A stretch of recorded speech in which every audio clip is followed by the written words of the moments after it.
বিশ্বাসঘাতক নামটা শুনলেই আমাদের মাথায় কার নাম আসে?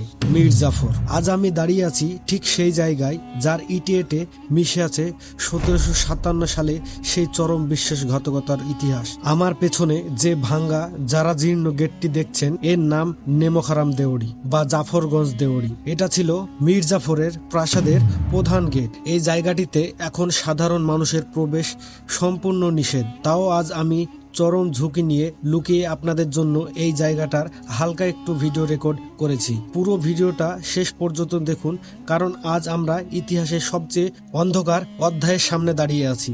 আমি এখানে যতটা যা শুনলাম, এখানে মীর জাফরের বংশধর এখন পর্যন্ত থাকে।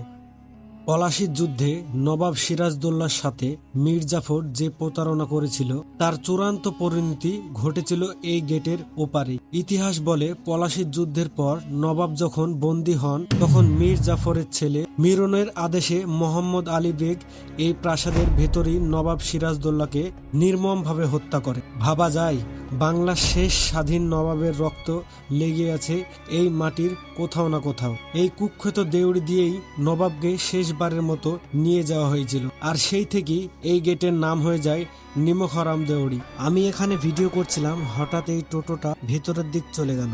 এখানে মানুষের প্রবেশ নিষেধ, কিন্তু এরা কেন গেল? এরাই কি তাহলে সেই মীর জাফরের বংশধর? এলাকার কিছু লোককে জিজ্ঞেস করলাম, তো এলাকার লোকগুলো বলল যে এখন পর্যন্ত মীর জাফরের বংশধর এই বাড়িতেই বসবাস করছে। ওই যে তোমরা গেটটা দেখতে পাচ্ছ, ওই গেটটার ওই পাশেই থাকে মীর জাফরের বংশধর।